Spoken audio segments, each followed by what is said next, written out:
In this example, we're being asked to rewrite an equation as a function of x and use function notation to express it, and then find the domain. So the equation we're given is xy minus 3x equals 2 minus 6y. If we're going to find this as a function of x, that means solve for y in terms of x. So we want, at the end, y equals something with only x's in it. We don't want y's on both sides of the equation. Okay?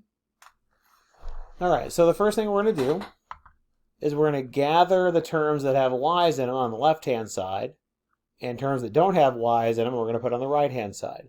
So we'll add 6y to the left and add 3x to the right.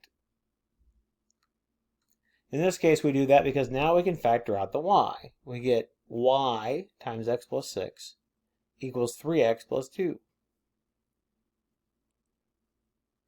To solve for y, we'll divide both sides by x plus 6 and get that y equals 3x plus 2 over x plus 6. Now, if this were an example using function notation, now we could put in f of x for y and we would be done. However, this problem asks us to find the domain.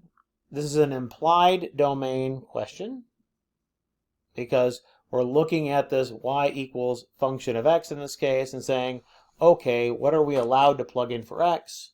What are we not allowed to plug in for x? Well, we notice that we cannot have zeros in the denominator in this case, which means that we cannot put in negative 6 for x, so that's the thing that needs to be excluded.